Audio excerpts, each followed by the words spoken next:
Second video है। इससे पहले जो फर्स्ट वीडियो थी वो बेसिक वीडियो थी इंडिया की, और ये भी इंडिया के बेसिक वीडियो के बारे में ही है, क्योंकि हमारा जो जनरल अवेयरनेस का इसमें कोर्स है उसमें इंडिया के बारे में काफ़ी क्वेश्चंस हैं। तो आज की वीडियो फिर से इंडिया पे ही ओरिएंटेड रहेगी। और जो हमारी पहली वीडियो थी उसमें काफ़ी डाउट आए कुछ लोगों को, मतलब कुछ क्वेश्चंस के टाइप की वजह से डाउट हुए। जैसे ही कुछ क्वेश्चन असत्य वाले थे, कथन सत्य के थे और असत्य के थे, तो दिमाग में लोगों के अलग अलग तरीके से हुआ। कहीं कहीं मेरी गलती भी हो सकती है कि मैंने फ्लो में कहीं गलत बोल दिया हो, क्योंकि जब आप कोई चीज़ एक्सप्लेन कर रहे होते हैं तो अपने एक फ्लो में होते हैं, उसमें कभी कभार गलतियां हो जाती हैं। मैं उस चीज़ को एक्सेप्ट करता हूं। तो मैं सबसे पहले डाउट्स जो हुए हैं उनको क्लियर करने की कोशिश करूंगा आपके, और फिर उसके बाद आगे की वीडियो में हम आगे बढ़ेंगे। ठीक है, तो देखते हैं। कुछ डाउट्स थे जो मैंने कमेंट्स के थ्रू पढ़े थे, उनको मैं सबसे पहले क्लियर करता हूँ। सबसे पहला डाउट जो क्वेश्चन के लिखे होने के हिसाब से आया वो आया क्वेश्चन नंबर 9 के अंदर। तो इसमें लिखा हुआ था कि निम्न में से पश्चिम बंगाल की सीमा निम्न में से किस राज्य के साथ नहीं थी। इसमें पूछा गया था कि किस राज्य के साथ नहीं थी। Does not share the boundary, has no boundary with. ठीक है, तो यहाँ बात की गई थी कि किसके साथ नहीं थी। मैंने आपको जो मैप दिखाया था उसमें बिहार भी था, उसमें असम भी था, उसमें सिक्किम भी था। तो इस हिसाब से इसका फोर्थ ऑप्शन करेक्ट था। मैंने एक्सप्लेन करते समय, मुझे याद है मैंने एक्सप्लेन करते समय यहाँ पर गलती की थी और बोला था नहीं को हटा देना चाहिए था, उपरोक्त सभी होने चाहिए थे। तो मैं यहाँ पे इस वाले नहीं को शायद मैं इग्नोर कर दिया कि बाउंड्रीज किसके साथ हैं, उसको मैंने एक्सप्लेन कर दिया। तो ये एक ह्यूमन एरर है। मैंने आपको मैप में इतनी बार एक्सप्लेन किया था वो चीज़ की, जो क्या कहते हैं, वेस्ट बंगाल का जो एक मैप है, ऊपर चिकन स्नैक जाती है और जो यहाँ पर ऐसे ऐसे करके कुछ ऐसे बनता है, यहाँ सिलीगुड़ी कॉरिडोर है और उसके बाद नीचे आके पूरा वेस्ट बंगाल है यहाँ पर।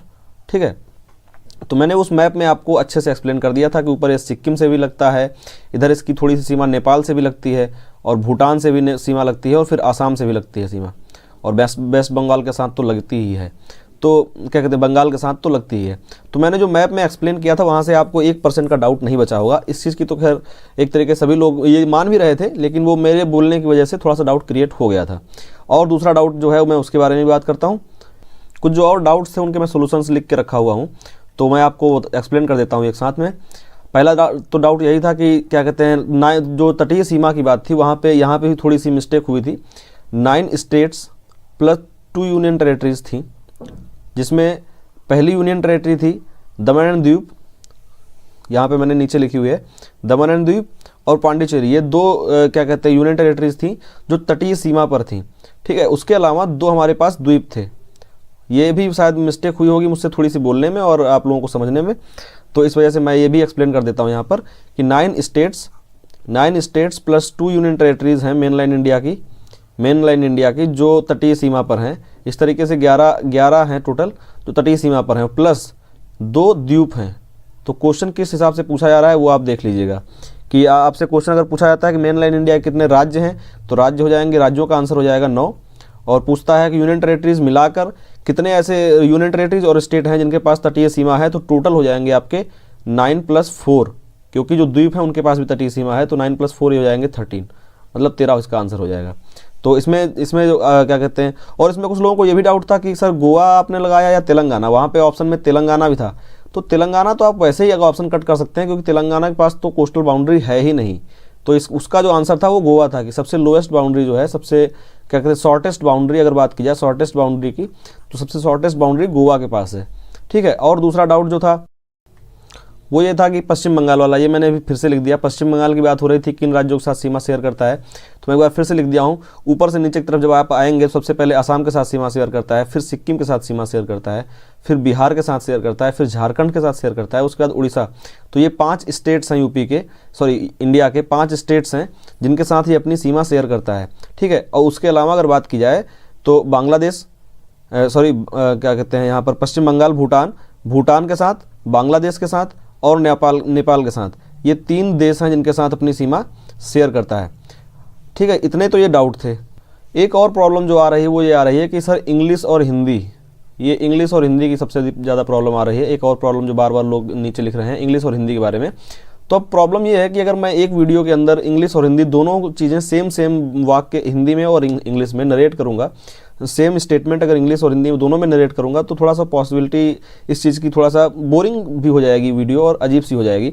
तो मैं लिखा हूँ दोनों चीज़ें, जो ये डाउट्स थे हिंदी में लिखा हूँ, अगर मैं इनको इंग्लिश में एक्सप्लेन करूँगा। वैसे तो अधिकतर लोगों को जो जिन्होंने डाउट किए थे वो सब हिंदी में ही आंसर किए हुए थे, उनके क्या कहते हैं खुद के कमेंट्स पूरे हिंदी में ही थे, लिखे हुए थे, इसलिए मैंने हिंदी ही प्रीफर किया यहाँ पर डाउट्स क्लियर करने में। जो क्वेश्चंस हैं वो इंग्लिश और हिंदी दोनों में हैं, तो मैं क्वेश्चन एक बार पढ़ दूंगा और एक्सप्लेनेशन जो रहेगा, मुझे लगता है 90% लोग हिंदी में ही पढ़ रहे हैं, तो 90 to 80% हिंदी में ही पढ़ रहे हैं, और हिंदी भी एक्सप्लेनेशन समझाने के लिए ज़्यादा अच्छा होता है, तो मैं हिंदी के साथ इंग्लिश यूज़ कर सकता हूँ मतलब थोड़ा बहुत। लेकिन अब प्योरली इंग्लिश की बात की जाए तो उसके लिए तो फिर अलग से वीडियो बनानी पड़ जाएगी। तो बढ़ते हैं आज के क्वेश्चंस की तरफ। और पहला क्वेश्चन क्या है हमारा, पहला क्वेश्चन जो है इसमें मैं इंग्लिश लगाना भूल गया हूँ, पहले तो मैं इसके इंग्लिश लिख देता हूँ। पहला है क्वेश्चन, पूर्वोत्तर राज्यों में से कौन सा राज्य 3 देशों के साथ सीमाएं साझा करता है। ठीक है, पूर्वोत्तर राज्यों के बारे में मैंने बहुत सारे क्वेश्चन, शायद 2 या 3 क्वेश्चन पिछले स्लाइड में भी रखे थे, और इस स्लाइड में भी है, मैंने मैप बार बार दिखाया था, तो आप इस क्वेश्चन को खुद से ट्राई कर सकते हैं। अगर इंग्लिश में बात करें तो which state of the north east states shares boundary with 3 countries. ठीक है, ऑप्शन है आपके पास असम, मणिपुर, अरुणाचल प्रदेश एंड मिजोरम। एक बार खुद से ट्राई करिए क्वेश्चन को, फिर मैं एक्सप्लेन करता हूँ आपको। मैं फिर से मैप के थ्रू एक्सप्लेन करूँगा, वो ज़्यादा बेटर रहेगा आपको। तो ये जो स्लाइड आप देख रहे हैं, ये मेरे ही एक वीडियो में से एक स्लाइड है, जो पूर्वोत्तर राज्यों का मैंने वीडियो अलग से बनाया था। नॉर्थ ईस्ट राज्यों के लिए, नॉर्थ ईस्ट के लिए मैंने अलग से वीडियो बनाया था, उसका ये उसी की एक स्लाइड है। इसमें आप देखिए कौन कौन से राज्य हैं जो लगते हैं, अलग अलग देशों से लगते हैं। तो इसमें ऑप्शन में आपके पास सिक्किम अगर होगा तो सिक्किम थोड़ा सा कन्फ्यूजन करेगा, बाकी कोई राज्य आपको कन्फ्यूज नहीं करेगा, पर आपके ऑप्शंस में सिक्किम नहीं है। सिक्किम ना होने की वजह से आपका जो ये क्वेश्चन है थोड़ा सा आसान हो जाता है। तो अब देखते हैं नॉर्थ ईस्ट के बारे में, तो यहाँ पे सिक्किम पहली बात है, सिक्किम है जिसके पास भूटान, नेपाल और चाइना, ये 3 क्या कहते हैं कंट्रीज से बॉडी अपनी क्या कहते हैं बाउंड्री शेयर करता है। और उसके बाद आता है अरुणाचल प्रदेश। ये अरुणाचल प्रदेश आप देख रहे हैं जो पूरा कवर करता हुआ है एरिया पूरा, तो इसकी वजह से ये जो है ये भी 3 स्टेट से कर लेता है बाउंड्री शेयर। ये इधर क्या कहते हैं 3 देशों के साथ बाउंड्री शेयर करता है, इधर भूटान के साथ, फिर चाइना के साथ पूरा यहाँ तक, यहाँ से चाइना की बाउंड्री दिखती है, यहाँ चाइना खत्म होता है, यहाँ से म्यांमार शुरू हो जाता है। तो इस तरीके से अरुणाचल प्रदेश और क्या कहते हैं सिक्किम, 2 राज्य हो गए, अरुणाचल प्रदेश और दूसरा लास्ट वाला सिक्किम, जिसको क्या कहते हैं 1975 में जोड़ा गया था, इंडिया से जुड़ा था ये और राज्य बना था इंडिया का। तो ये 2 राज्य हैं जो 3 स्टेट्स के साथ, 3 कंट्रीज़ के साथ अपनी बाउंड्री शेयर करते हैं। नॉर्थ ईस्ट के बारे में और कुछ जानना हो आपको तो एक 10 मिनट की वीडियो पड़ी हुई है, जिसकी एक छोटी सी ये क्या कहते हैं ये स्लाइड आपको मैं दिखा रहा हूँ यहाँ पर, ये उसी वीडियो में से एक स्लाइड है, तो उसको आप पूरा देखिएगा, नॉर्थ ईस्ट के बारे में आपको काफ़ी जानकारी हो जाएगी। तो वापस बढ़ते हैं अपने नेक्स्ट क्वेश्चन की तरफ। अगला क्वेश्चन है हमारा, निम्नलिखित में से कौन सा कथन सत्य है। यहाँ पे सिंपली सत्य कथन पूछा गया है, कोई असत्य नहीं पूछा गया है, तो कन्फ्यूज मत होइएगा आप। पहला ऑप्शन है, जब आपका पहला क्या कहते हैं स्टेटमेंट है कि सिपकिला दर्रा भारत के शिमला को तिब्बत से जोड़ने का काम करता है। ठीक है, सेकंड जो आपका स्टेटमेंट है कि सिपकिला दर्रा का निर्माण सतलुज नदी द्वारा हुआ था। इंग्लिश में बात करें तो which of the following statements are correct. First one is Shipki La pass connect Shimla to Tibet, and the second one is river Sutlej created Shipki La pass. ठीक है, तो ये आपके पास 2 ऑप्शन है, अगर मैं ऑप्शन दूं आपको तो first correct, second correct, and 1 and 2 both correct, और 1 and 2 बोथ इनकरेक्ट। ये आपके पास ऑप्शंस हैं, आप ट्राई कर सकते हैं एक बार। बात की जाए इसके आंसर की तो सिपकिला जो लॉ है, ये क्या कहते हैं पास है, ये हिमाचल प्रदेश में है, और हिमाचल प्रदेश के क्या कहते हैं हिमाचल प्रदेश के शिमला को ये तिब्बत से कनेक्ट करने का काम करता है। तो ऑप्शन नंबर फर्स्ट जो आपका है ये पूरी तरीके से सही है। और मैंने इसको पिछले वाले में बार मैप में दिखाया था, इसलिए भी इसके लिए कोई मैप दिखाने का मैं मतलब मैप नहीं दिखा रहा हूँ, और मैं आपको डायरेक्ट बताता हूँ। और ये तथ्य है, याद कर लीजिए, ये एक तरीके का सीधे फैक्ट है कि सिपकिला जो ला है क्या कहते हैं जो दर्रा है आपका, ये सतलुज नदी द्वारा ही बनाया गया है। और अगर बात की जाए तो सिंध नदी ने भी क्या कहते हैं जो सिंध नदी है, इंडस रिवर है, उसने जम्मू एंड कश्मीर का जो जोजिला पास है उसको क्रिएट किया है। ठीक है, तो ये 2 चीज़ें आप याद रखिएगा। सिंधु रिवर जो है आपके इंडस रिवर है उसने बनाया है जोजिला पास, और जो आपका सतलुज है इसने बनाया है सिपकिला पास। ठीक है, तो ये 2 सीधे याद करने वाली बातें हैं। बढ़ते हैं नेक्स्ट क्वेश्चन की तरफ और देखते हैं नेक्स्ट क्वेश्चन क्या है आपका। उत्तर के पर्वतीय जो क्षेत्र है उसको मुख्यतः कितने भागों में बांटा गया है। In how many parts northern mountainous region has been divided. ठीक है, तो इसमें आपको बताना है कि जो क्या कहते हैं हमारे उत्तर का भाग है, उत्तर का जो क्या कहते हैं पर्वतीय एरिया है, उसको कितने भागों में बांटा गया है। तो मुख्यतः वहाँ पर क्या है, हिमालय है, मुख्यतः वहाँ पर हिमालय है, और हिमालय का जो पूरा रीजन है उसको 4 भागों में बांटा गया है। ठीक है, तो इसका ऑप्शन जो पहली है वो तो सही हो जाएगा 4। कुछ लोगों ने बोला था कि सर ऑप्शन जरूर टिक कर दिया कीजिए लास्ट में, क्योंकि कन्फ्यूजन हो जाती है कभी कभार। अब मैं आपको दिखाता हूँ ये चारों क्या कहते हैं, कहाँ पर हैं, इनका क्या कहते हैं जो डिस्ट्रीब्यूशन है वो कैसे है। तो अगर हम मैप में देखें तो सबसे ऊपर जो एरिया पड़ता है इसको बोलते हैं ट्रांस हिमालय वाला एरिया। जो सबसे ऊपर का पार्ट है उसको बोलते हैं ट्रांस हिमालय। मतलब ट्रांस का मतलब होता है किसी चीज़ के परे होना। तो जो हिमालय की मेन रेंज है, मुख्य रेंज है, उसके परे होना, और जो मुख्य रेंज है उसको बोलते हैं मध्यम या मिडिल हिमालयाज। ठीक है, ये मिडिल हिमालयाज की जो रेंज है वो आपकी यहाँ से शुरू होती है, जम्मू एंड कश्मीर में शुरुआत होती है इसकी। नंगा पर्वत है एक, ठीक है, नंगा पर्वत वहाँ से शुरुआत होती है।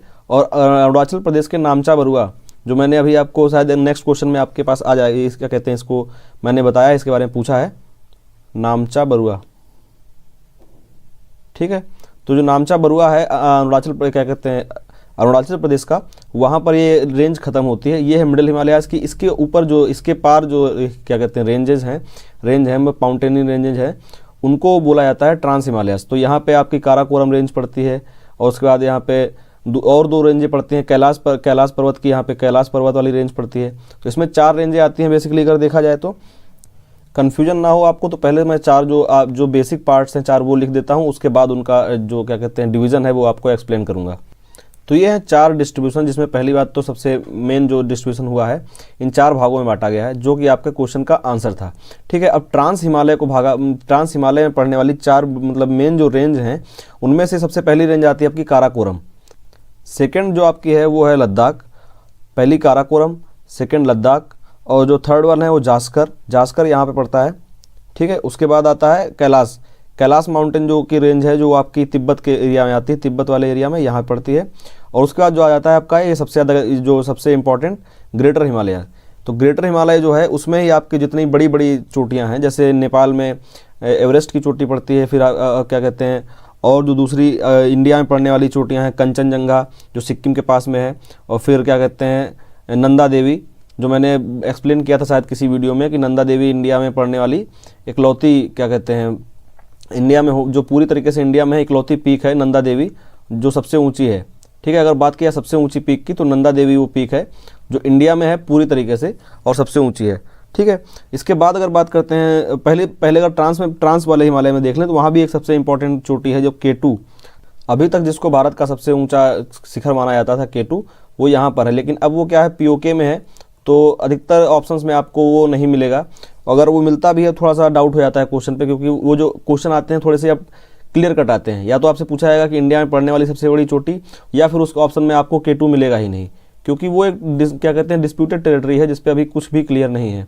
ठीक है, और अगर ग्रेटर हिमालयाज की बात किया तो मैंने आपको बता ही दिया था कि ग्रेटर हिमालयाज, उसके बाद जो मेन रेंज है ग्रेटर हिमालयाज है, उसमें मैंने आपको बताया जो बड़े बड़े जितने भी मतलब जितनी बड़ी सबसे ऊंची चोटियां हैं, जैसे एवरेस्ट है और कंचनजंगा है, यहाँ पर नंदा देवी है, तो वो सभी चोटियां ग्रेटर हिमालयाज में है। उसके बाद आता है आपका एक अगली जो लाइन आती है वो आती है मिडिल हिमालय वाली। ठीक है, मिडिल हिमालय, अगर हिंदी में इन सबके नामों की बात की जाए तो ट्रांस हिमालयाज अधिकतर आपको जो ट्रांस हिमालय ही लिखा मिलेगा, और ग्रेटर हिमालय जो है उसको हिमाद्री बोलते हैं या सर्वोच्च बोलते हैं, सर्वोच्च हिमालय या क्या कहते हैं हिमाद्री बोलते हैं। मिडिल हिमालय का जो क्या कहते हैं हिंदी में नाम है उसको इसी तरीके से मध्य हिमालय या लघु हिमालय बोला जाता है। फिर लास्ट वाला जो शिवालिक है, ये एक नाम ही है, या तो इसको शिवालिक बोल देंगे या फिर इसको निम्न बोला जाता है। ठीक है, निम्न हिमालय बोला जाता है। तो ये तो इनके हिंदी में नाम हुए, और मैं आपको एक्सप्लेन कर रहा था कि ग्रेटर हिमालयाज में कितनी बड़ी चोटियाँ पड़ती हैं, मैंने वो सब आपको बता दी थी। अगर मिडिल हिमालयाज की बात की जाए तो मिडिल हिमालयाज में जो कुछ मतलब इंडिया की खूबसूरत जो पहाड़ियाँ हैं, हिल स्टेशंस हैं, वो मिडिल हिमालयाज में पड़ते हैं। जैसे कि शिमला का जो एरिया है पूरा, शिमला कुल्लू मनाली मसूरी वाला जो एरिया है, वो पूरा आता है आपका मिडिल हिमालयाज में। और यहाँ पर जो सिक्किम में मैंने कल आपको बताया था दार्जिलिंग, जो सबसे ज़्यादा चाय प्रोड्यूस करने वाला सिटी है, वो भी आपका मिडिल हिमालयाज का क्या कहते हैं पार्ट है। और उसके बाद जो लास्ट पार्ट इंडिया की तरफ आता है, बिल्कुल इंडिया में ही जो पूरी तरीके से है एक तरीके से, वो है शिवालिक। तो शिवालिक में ऐसी कोई खास इंपॉर्टेंट चोटी नहीं जो एक्सप्लेन की जाए आपको। बाकी मैंने जो बताया वो सभी के सभी इंपॉर्टेंट थी, ग्रेटर हिमालयाज की, और जो आपकी मिडिल हिमालयाज थी उसकी भी। मिडिल हिमालयाज की मैंने इधर की बताई सब खूबसूरत वाली। बाकी इधर पंजाब में भी कुछ चोटियाँ हैं, जैसे पीर पंजाल की जो रेंज है, पर्वत रेंज है पूरी, वो भी मिडिल हिमालयाज का ही पार्ट है। ये क्वेश्चंस डायरेक्टली पूछ लिए जाते हैं, आपसे पूछा जाएगा, पीर पंजाल लिख के दे दिया जाएगा पीर पंजाल, और आपसे पूछा जाएगा कि ये किस हिमालय का पार्ट है, trans Himalaya, middle Himalaya, greater Himalaya या फिर शिवालिक। तो आपको पता होना चाहिए कि ये मिडिल हिमालयाज का पार्ट है, थर्ड वाला। और ऊपर से नीचे की तरफ आप याद रखिए, पहले सबसे पहले ट्रांस पड़ेगा, फिर उसके बाद मिडिल क्या कहते हैं ग्रेटर हिमालय आएगा, फिर उसके बाद मिडिल हिमालय आएगा, फिर लास्ट में आएगा शिवालिक। ठीक है, सबसे इंपॉर्टेंट जो है वो है आपका ग्रेटर वाला, सबसे बड़ी रेंज भी यही है। ये आपकी जम्मू एंड कश्मीर से लेके अरुणाचल प्रदेश तक जाती है। ठीक है, और उसके बाद आता है आपका क्या कहते हैं मिडिल हिमालयाज, और उसके बाद ये आपका लास्ट वाला आता है निम्न हिमालय या शिवालिक। इसको निम्न हिमालय भी बोला जाता है या शिवालिक भी बोला जाता है। तो ये थी सबसे क्या कहते हैं बेसिक, इसका जितना क्या कहते हैं एक तरीके से क्लासिफिकेशन था वो मैंने आपको अच्छे से समझा दिया। अब बढ़ते हैं नेक्स्ट क्वेश्चन की तरफ। नेक्स्ट क्वेश्चन जो है आपका फोर्थ, पूर्णतः भारत में पाई जाने वाली सबसे ऊंची चोटी। मैंने अभी आपको एक्सप्लेन करते हुए ये बता दिया था, क्योंकि मेरे दिमाग में कहीं ना कहीं था कि ये क्वेश्चन या तो मैंने इसी स्लाइड में या फिर नेक्स्ट स्लाइड में कहीं ना कहीं लिखा हुआ है। तो पूर्णतः भारत में पाई जाने वाली चोटी मैंने पहले ही एक्सप्लेन कर दी थी आपको, Nanda Devi. Name of the peak which is completely in India, answer है नंदा देवी। ठीक है, बढ़ते हैं नेक्स्ट क्वेश्चन की तरफ। नेक्स्ट क्वेश्चन जो हमारा है वो है कि एवरेस्ट को नेपाल में किस नाम से जाना जाता है। जो सबसे ऊंची चोटी है एवरेस्ट, उसको नेपाल में किस नाम से जाना जाता है। अगर बात करें इंग्लिश में, by which name Everest is called in Nepal. Option है आपके पास हिमाद्री, सागरमाथा, गुरु शिखर या गिरिराज। हिंदी इंग्लिश के ऑप्शंस कोई मतलब नहीं है, क्योंकि सभी नाम हैं। आप खुद से एक बार कोशिश करें, अगर आपने कभी पढ़ा है, फिर मैं इनको एक्सप्लेन करता हूँ। हिमाद्री बोला जाता है, जैसे मैंने अभी एक्सप्लेन किया था कि जो ग्रेटर हिमालय वाला पोर्शन है उसको बोला जाता है हिमाद्री। और गुरु शिखर जो ये थर्ड ऑप्शन है, गुरु शिखर, ये अरावली क्या कहते हैं, जो अरावली की पर्वत श्रृंखलाएँ हैं, अरावली की जो पर्वत श्रृंखला है राजस्थान में, उनका सबसे ऊंचा क्या कहते हैं पीक है, क्या कहते हैं गुरु शिखर। और गिरिराज का यहाँ से कोई लेना देना नहीं है, ये सिर्फ क्या कहते हैं एक तरीके से पहाड़ का एक पर्यायवाची है जो हिंदी पढ़ते होंगे। तो उसको नेपाल में बोला जाता है सागरमाथा। ठीक है, इसका आंसर है सागरमाथा, सेकेंड आंसर है इसका सागरमाथा। ये सीधे सीधे एक नाम है जो आप याद रखिए, सागरमाथा है जो नेपाल में इसका नाम यूज किया जाता है एवरेस्ट का। ठीक है, बढ़ते हैं नेक्स्ट क्वेश्चन की तरफ। नेक्स्ट क्वेश्चन है कि महाबलेश्वर से कौन सी नदियां निकलती हैं। ठीक है, ऑप्शन है आपके पास कोयना, कृष्णा, सावित्री या उपरोक्त सभी। विच of the following rivers originates from Mahabaleshwar. Koyna, Krishna, Savitri और ऑल ऑफ द अबव। तो महाबलेश्वर जो है वहाँ से 5 नदियाँ निकलती हैं। ये सिर्फ 3 ही नहीं, 5 नदियाँ निकलती हैं टोटल, और ये तीनों हैं उसमें से, ये तीनों हैं। तो इसका आंसर तो पहले हो गया उपरोक्त सभी। ठीक है, मैं बार बार ये आंसर टिक कर दे रहा हूँ क्योंकि थोड़ा सा डाउट हो रहा था पिछले वाली वीडियो में। और इसके अलावा जो 2 बच जाती हैं वो है वेन्ना और गायत्री। ठीक है, तो ये जो गायत्री, ये जो मतलब 2 नदियां और हैं, तो इस तरीके से टोटल 5 नदियां हैं जो निकलती हैं महाबलेश्वर से। और ये दक्षिण भारत का एक इकलौता पॉइंट है जहां से एक साथ 5 नदियां निकलती हैं, और बहुत इंपॉर्टेंट नदियां हैं, जिसमें कृष्णा सबसे इंपॉर्टेंट नदी है। इन सभी नदियों में कृष्णा सबसे इंपॉर्टेंट नदी है। और अगर बात की जाए इसकी लोकेशन की, तो ये महाराष्ट्र में पड़ता है आपका। पुणे से जाओ साउथ की तरफ जाएंगे तो ये आपका महाबलेश्वर है जहाँ से 5 नदियाँ निकलती हैं। सतारा का नाम आपने सुना होगा कहीं ना कहीं मूवीज़ में, और कहीं ना कहीं सुना ही होगा। तो पुणे और सतारा के बीच में अगर देखा जाए तो पड़ता है महाबलेश्वर, और ये महाराष्ट्र का एक बहुत इंपॉर्टेंट सिटी है। बहुत अच्छी क्या कहते हैं नेचुरल ब्यूटी काफ़ी अच्छी है यहाँ पर। आपको अगर आप इसको जूम करेंगे तो आपको बाकी चीज़ें जो हैं, धूम लेक यहाँ पर दिख जाएगी, और ये जो सिटी है काफ़ी अच्छा है। तो ये सब आपको यहाँ से अगर जूम करेंगे, मैप पे अगर आप कंसंट्रेट करेंगे तो आपको ये सब चीज़ें ज़्यादा आसानी से याद रहेंगी, और आपको हमेशा याद रहेगा कि कौन सा सिटी कहाँ पर था, हमने कहाँ देखा था इसको। ठीक है, क्योंकि क्वेश्चंस किसी भी तरीके से पूछे जा सकते हैं कि वो जगह का नाम बताइए जहाँ से 5 नदियाँ स्टार्ट होती हैं और वो कहाँ पर है या किस स्टेट में है, वो अभी आपसे पूछा जा सकता है। तो पहली बात तो ये कि आप 5 नदियों के नाम याद रखिएगा, और ये जगह याद रखिएगा कि ये आपके महाराष्ट्र में पड़ने वाली एक जगह है जहाँ क्या कहते हैं 5 नदियाँ ओरिजिनेट होती हैं। बढ़ते हैं नेक्स्ट क्वेश्चन की तरफ। नेक्स्ट क्वेश्चन है कि भारत का रूर किसे कहा जाता है। रूर क्या है, भारत का रूर किसे कहा जाता है। पहले इसको इंग्लिश देख लेते हैं। Which is called India's Ruhr. Option है आपके पास southern plateau, plateau of Malwa, Chota Nagpur plateau, and none of the above. ऐसे ही हिंदी में अगर आप बात करें, दक्षिण का पठार, मालवा का पठार, छोटा नागपुर का पठार, या उपरोक्त में से कोई नहीं। तो रूर है क्या, पहली बात तो ये देखिए, जर्मनी की एक जगह है रूर, जहाँ पे उसका लगभग 70% कोयला मिलता है। ठीक है, तो इस वजह से उसको एक तरीके से संज्ञा दी गई है छोटा नागपुर को। ऑप्शन इसका थर्ड सही है। छोटा नागपुर का जो पठार है, ये हमारे इंडिया का एक ऐसा क्या कहते हैं रीजन है जो एमपी और छत्तीसगढ़ वाले इस पूरे एरिया में आता है। एमपी से छत्तीसगढ़ तक पूरा फैला हुआ है, तो इस वाले पूरे एरिया में आता है। और सबसे ज़्यादा इसमें कोयला और खनिज से बहुत ज़्यादा एक तरीके से भरा हुआ एरिया है, इसलिए इसको बोला जाता है उत्तर क्या कहते हैं भारत का रूर। और जो जर्मनी का एरिया है जहाँ से इसको कंपेयर किया जाता है वहाँ पे 70% कोयला जो है जर्मनी का पाया जाता है, इसी वजह से उसको वहाँ से कंपेयर किया जाता है। ठीक है, तो इसका ऑप्शन नंबर 3 सही है। तो बस फिर इतना याद रखना है आपको इस वाले क्वेश्चन में कि भारत का रूर बोला जाता है किसको, जो आपका छोटा नागपुर का पठार है उसको, और ये एरिया जो है सबसे ज़्यादा भरा हुआ है, एक तरीके से यहाँ पे अबंडेंस है खनिज पदार्थों की और कोयले की। ठीक है, बढ़ते हैं नेक्स्ट क्वेश्चन की तरफ और देखते हैं नेक्स्ट क्वेश्चन में आपसे क्या पूछा गया है। कौन सी पर्वत श्रृंखला उत्तर भारत को दक्षिण भारत से अलग करती है? ऑप्शन है सतपुड़ा के पहाड़, अरावली पर्वत श्रृंखला, पश्चिम घाट्स और विंध्याचल श्रृंखला। Which mountain range separates north India from south India? Satpura range, Aravalli range, western Ghats and Vindhyachal mountain range. अगर किसी ने मैप अच्छे से देखा है और मैप में थोड़ा बहुत भी उसको अंदाजा है तो ये क्वेश्चन बिना जाने आप आराम से कर सकते हैं। देखिए वेस्टर्न घाट्स कहाँ पर हैं, मैंने शायद बताया नहीं अभी, लेकिन ये अधिकतर लोगों को पता होता है कि जो हमारा क्या कहते हैं वेस्ट वाला जो तटीय पोर्शन है पूरा, ये आपका कोस्टल लाइन जो है वेस्ट की जो कोस्टल लाइन है यहाँ पर है आपके वेस्टर्न घाट्स, और ईस्ट की जो कोस्टल लाइन है यहाँ पर है आपके ईस्टर्न घाट्स। ठीक है, यहाँ पर जहाँ ये मिलते हैं वहाँ पे नीलगिरी की पहाड़ियाँ हैं, यहाँ पे नीलगिरी की पहाड़ियाँ हैं, नीलगिरी। ठीक, और तो ये जो ऑप्शन है पश्चिम घाट वाला ये तो आपका पहले कैंसिल हो गया।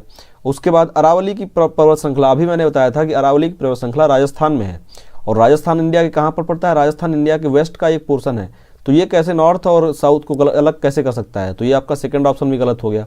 ऑप्शन जो थोड़ा सा डिस्टर्ब करने वाले होते हैं वो है सतपुड़ा की पहाड़, सतपुड़ा की रेंज और दूसरी विंध्याचल की रेंज। तो सतपुड़ा की पहाड़ियाँ हैं लेकिन वो इतनी बड़ी नहीं है पूरे नॉर्थ ईस्ट को क्या कहते हैं पूरे नॉर्थ साउथ को अलग अलग कर दें, तो इसका आंसर है विंध्याचल के पहाड़। ठीक है, विंध्याचल जो माउंटेन रेंज है वो है इसके आंसर। विंध्याचल की रेंज जो पूरा एमपी और यूपी के बीच में भी कहाँ थोड़ा सा बॉर्डर बनाती है और आगे बढ़ते हुए बाकी स्टेट्स के बीच में, तो एक तरीके से पूरा जो क्या कहते हैं नॉर्थ इंडिया है उसको साउथ इंडिया से अलग कर देता है। वो विंध्याचल का ही पहाड़ है जिसने बहुत सारे ऐसे शासक जो नॉर्थ में शासन कर रहे थे, जैसे मौर्याज के टाइम पे, और ये क्या कहते हैं मौर्याज ने तो खैर दक्षिण भारत में अपनी पैठ बना ली थी, तो ऐसे बहुत सारे शासक थे उस टाइम पे, जैसे मिडिल जो हिस्ट्री थी उस टाइम पे जितने रहे, तो वो सब क्या कहते हैं साउथ तक इसी वजह से नहीं पहुंच पाते थे क्योंकि उतनी बड़ी सेना लेकर विंध्याचल पार करना मुश्किल हुआ करता था। और विंध्याचल में इतने पासेस भी नहीं हैं बहुत अच्छे, मतलब इतने क्लियर कट पास नहीं थे अभी भी नहीं है, काट के सुरंगें बनाई गई हैं जो रेल ट्रैक बने हुए हैं। तो ये रीजन था एक बेसिक जो सबसे बड़ा रीजन था विंध्याचल का पहाड़, जो क्या कहते हैं नॉर्थ में जितने शासक थे उनको साउथ तक पहुंचने से रोकता था। तो ये स्टोरी मैंने इसलिए बताई ताकि आप अगली बार ये ना भूलें। विंध्याचल की पहाड़ को विंध्याचल भी लिखा जाता है और बिंद भी बोला जाता है, सिर्फ आगे का बिंद। हो सकता है आपको कहीं कहीं लिखा मिल जाए विंध, सिर्फ इतना लिखा मिल जाए। ठीक है, विंध्यन भी लिखा जाता है या बिंद लिखा जाता है, तो इतना भी लिखा मिल सकता है आपको। ठीक है, बढ़ते हैं नेक्स्ट क्वेश्चन की तरफ। नेक्स्ट क्वेश्चन है कि सह्याद्री का दूसरा नाम क्या है? ठीक है, तो पहली बात तो ये कि पश्चिम घाट जो है आपके पश्चिमी घाट हैं उनका नाम है, उनको दक्षिण में बोला जाता है सह्याद्री। ठीक है, पूरे इंडिया में उसको पश्चिम घाट्स बोलते हैं हम लोग, लेकिन जो साउथ का एरिया है वहाँ की जो लोकल एक तरीके से लोकल लैंग्वेजेस में बोल लीजिए सह्याद्री ही बोला जाता है। ठीक है, तो ऑप्शन तो इसका हो गया फर्स्ट। इसमें और चीज़ें जो एक्सप्लेन करने वाली हैं, पहली बात तो इसको इंग्लिश में पढ़ देता हूँ कि what is the second name of Sahyadri. तो सेकंड नेम ऑफ सह्याद्री का क्या है? वेस्टर्न घाट्स। वेस्टर्न घाट्स जो है उनको बोला जाता है सह्याद्री साउथ में। अब ये हैं कहाँ पर, इसको मैं आपको मैप में दिखाता हूँ, कुछ और चीज़ें जो एक्सप्लेन करने लायक हैं इसमें। तो ये हमारे भारत का मैप। अगर बात करें हम पश्चिमी घाट्स की या वेस्टर्न घाट्स की, तो वो हमारे गुजरात का जो एरिया है आपका, गुजरात के एरिया से स्टार्ट होकर गुजरात के नीचे वाले एरिया सौराष्ट्र जो है, सौराष्ट्र से स्टार्ट होके ये जाता है आपका बिल्कुल नीचे तक कन्याकुमारी तक, जो के बोला जाता है मेन लाइन इंडिया का सबसे लास्ट पॉइंट है कन्याकुमारी। ये पूरा यहाँ से लेके लास्ट तक जाता है। ठीक है, और इसको जो एक क्या कहते हैं 16 डिग्री चैनल है, 16 डिग्री चैनल ये आपको कट करता है, और ऊपर का जो एरिया है उसको उत्तरी क्या कहते हैं उत्तरी सह्याद्री बोला जाता है और नीचे वाले को दक्षिणी सह्याद्री बोला जाता है। ठीक है, ये डिवीज़न है। एटलीस्ट आपको ये डिवीज़न पता होना चाहिए, क्योंकि अगर क्वेश्चन में ऐसा पूछा जाता है कि मुंबई का जो तटीय पोर्शन है वो किस घाट में आता है, और उसमें ऑप्शन में सह्याद्री भी है और उत्तरी सह्याद्री भी है, तो जो अप्रोप्रिएट आंसर हो जाएगा वो आपका हो जाएगा उत्तरी सह्याद्री।